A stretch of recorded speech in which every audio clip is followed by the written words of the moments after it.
Hello once again. This is Meditation Master Kambiz Naficy and also an expert for 27 years in self-transformation. This is the second part of a four-part series about reconnecting with your authentic self. In part one, I talked to you about who the authentic self is. Your authentic self is not your sports car, it's not your makeup, it's not your wardrobe, it's not your resume or job description. Your authentic self is the most private part of your essence, your God-given talents, who you are, your aspirations, your top 3 priorities in life. It's that unchanging part of you. If you take one breath, an entire mile deep into the center of your heart, nothing is more honest than that. That is who you are beyond your sports car, makeup, wardrobe, resume, and job description. In this second part, I want to talk to you about how we lose our authentic self. How is that connection lost with your anchor, yourself? Let's go back to your childhood days. When a child is born, they are completely clean. The subconscious mind is not conditioned with either positive stuff or negative stuff.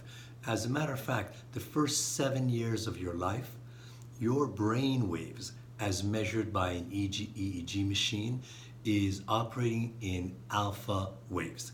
Alpha wave mode puts you into a receptive mode. What that means is that children are completely trusting, they are completely innocent. They literally absorb, like a sponge, everything that the parents say, do, and think.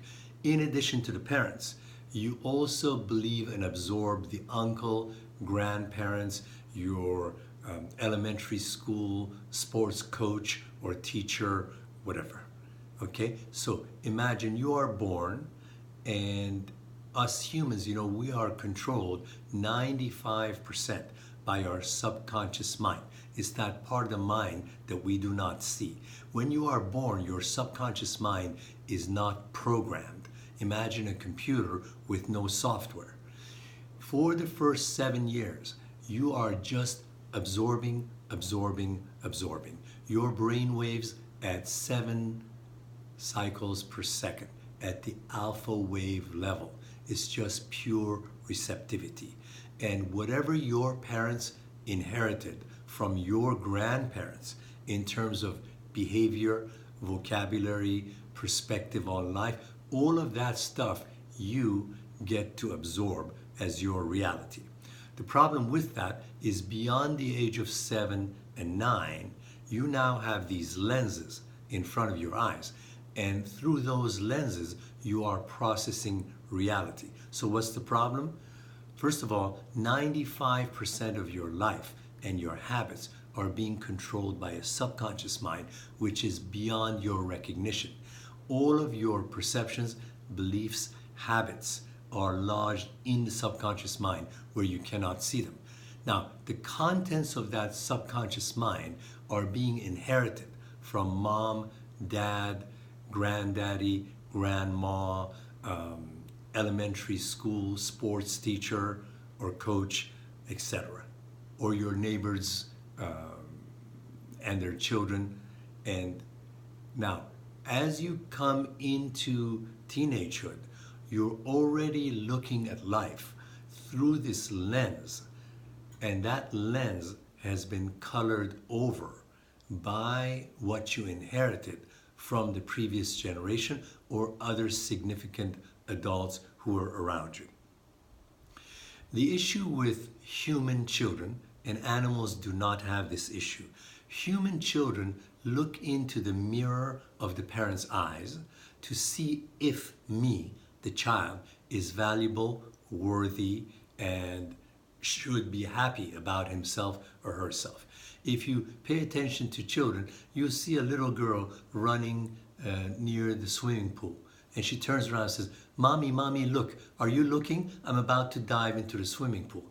The reason children turn around and look at the parents so often and wonder if mommy or daddy's looking is because a child needs to look into the mirror of the parent's eyes to see if you, the child, are worthy, beautiful, lovable, loved by Santa Claus, etc., etc.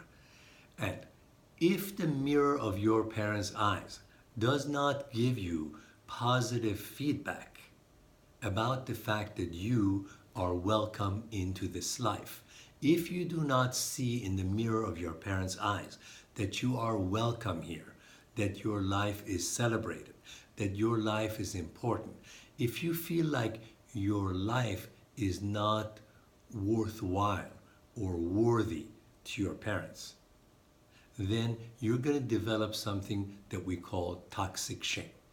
Toxic shame is this feeling that somehow I am flawed, that somehow I'm not good enough, that I have a problem that cannot be fixed, that maybe other people should not really discover something bad about me. Understand this. Toxic shame is a total illusion. The problem of the human child, not the cat, not the puppy. The problem of the human child is that they get their entire sense of self by looking into the mirror of the parents' eyes. If the parents are not greeting you at the breakfast table with a welcome sign, that they are proud of you, that they are interested in your life, then many of us, develop problems of low self-worth, low self-confidence, and toxic shame. There is something wrong with me. Maybe it's my fault that daddy's looking at the TV instead of my pretty dress, and all of the things that are hurtful and we absorb during childhood days. And again, toxic shame is an illusion, because when you were a child, like every other child, you were absolutely beautiful. You had no conditioning in your subconscious mind.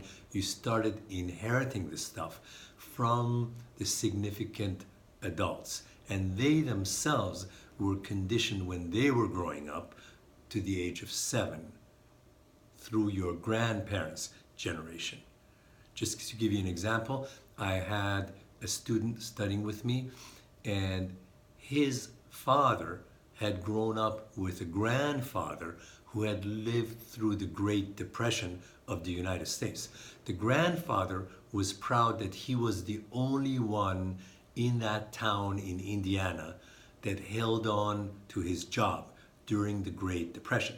And the grandfather drilled into the father's mind that you should never spend money on anything fancy, forget having fun, continue saving money, because you never know when the next great economic depression is going to come. Now, I dealt with the grandson. He was a very, very successful, wealthy businessman, and he just wanted to buy himself a second-hand motorboat to cruise around the lake, and he couldn't do it because he had inherited from his grandfather's time the notion that something like a motorboat is just it's fanciful waste, and that you never know when the next economic disaster is going to come. So here's the issue. We lose contact with ourself because from the time of birth to the age of 7, we develop these lenses, and we look through these lenses, and we're looking at life through these lenses, and these lenses are tainted, they're colored by the beliefs, perceptions, behaviors, vocabulary of the previous generation. In order for you to really become a happy adult, you need to examine these lenses, toss them out, and develop your own healthy view of what feels real to you. People who develop toxic shame show particular traits. For example, if you are hiding from the world, if you are a painter and not exhibiting your paintings on Instagram or in art galleries, you have toxic shame. Or if you have toxic shame, as soon as you get close in a romantic relationship, You find some excuse to break up that relationship. Why? Because somebody who feels that they're not good enough will allow a romantic partner just close enough. But when that person gets too close, you subconsciously trip yourself up with this notion that there is something flawed in me. And if this romantic partner gets too close to me, they may discover something that is flawed in me. Now, why do I feel flawed? Because I was a little girl. Mommy put on some nice ribbons on my hair. She said, go out and show daddy. Little girl runs out into the living room, but daddy's watching the evening news and says, go away, I'll look at it later. And the little girl comes back into her bedroom thinking that there's something wrong with her. That's just one example.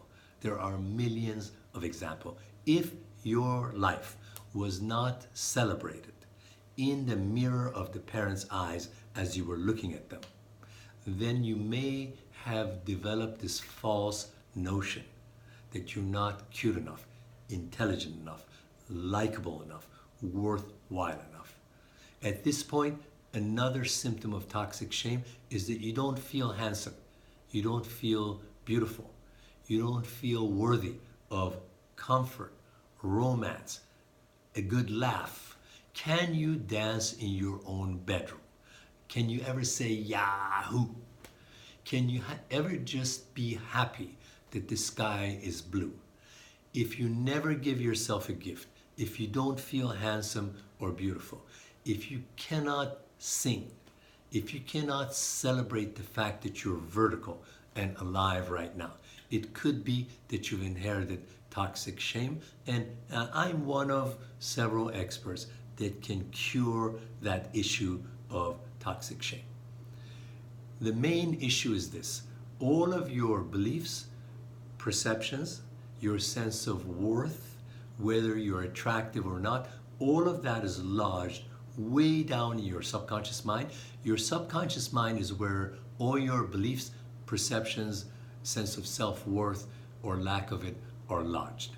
Your subconscious does not allow you access into that storage house.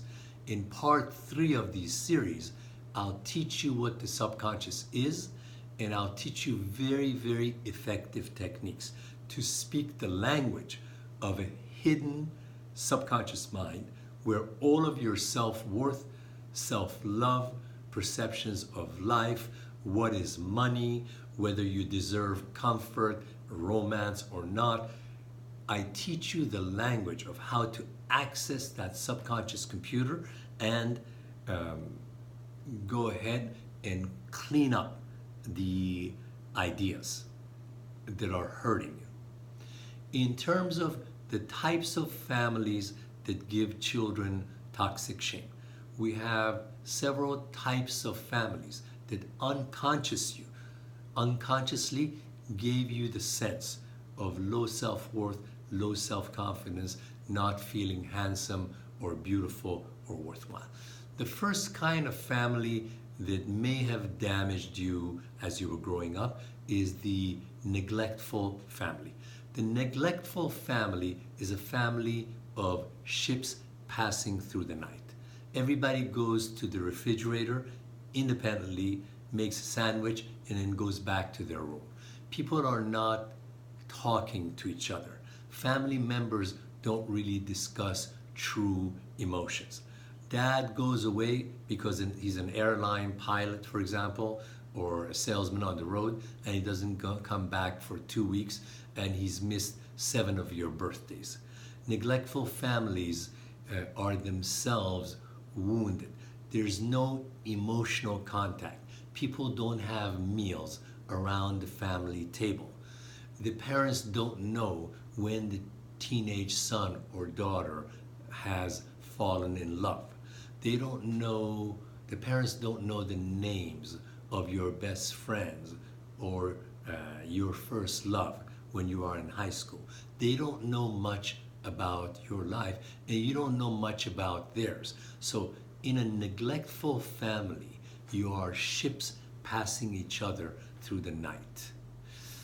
The second kind of family that arouses toxic shame, and this is the abusive family.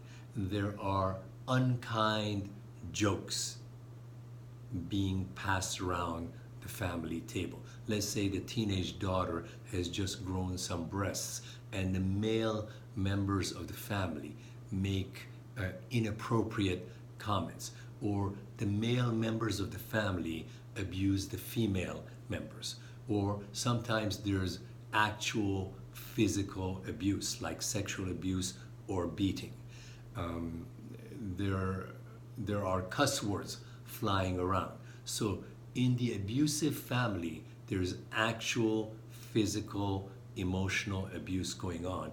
And if you're a child growing up in that environment, there's absolutely no way, or you'd be very, very lucky to have an intact sense of being handsome, pretty, worthwhile, loved by the Creator, lucky, and so forth. All children who've grown up with an alcoholic parent or have witnessed drug abuse in their childhood home will have lived in an abusive family. And then there are families who are controlling. A controlling family looks great to the neighbors. So your family looked perfect, the perfect car, everybody's well dressed, but inside the house there are unexplained rules. You must be back from your date at 8:30 p.m. Why, mom? Because I'm mom. You see? Or if you are not my son unless you have an total A plus report card. Why? Because I'm dad. Okay?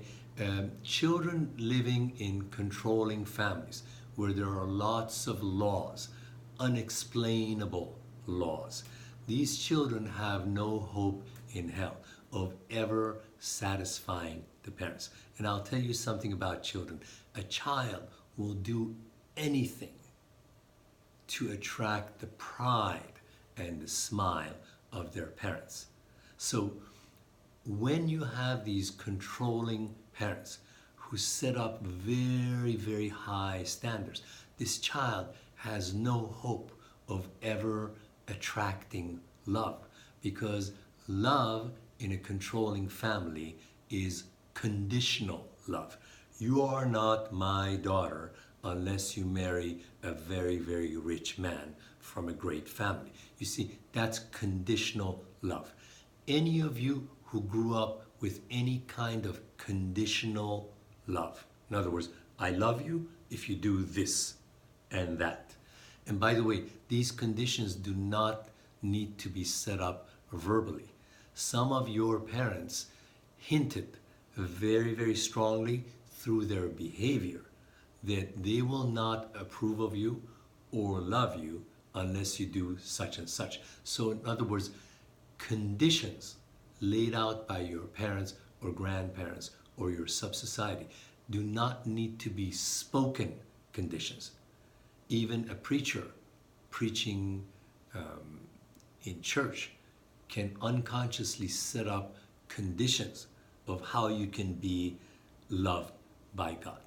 In any case, these types of families, controlling families, abusive families, neglectful families, will force you to lose contact with your inner self. Your inner self is that place where you love yourself unconditionally. You just feel good about who you are. I don't care if your nose is this big or little nose. You just like yourself. Your sense of self-love has nothing to do with your year-end bonus if you're a banker. You just like who you are. You like your gray hair.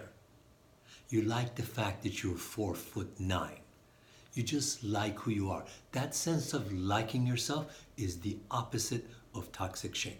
And I mentioned that toxic shame comes during childhood when you look into the mirror of the parents' eyes and you don't see that welcome.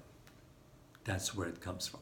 Anyways, these are some of the things that make you lose contact with yourself and you fall away from yourself. Falling away from your true self is the true source of anxiety, fear, depression, and hopelessness.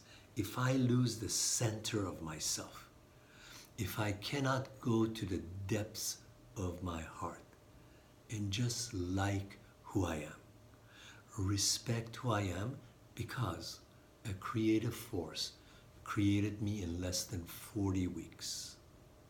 I have been given life by the same creator that created the dolphin and the palm trees.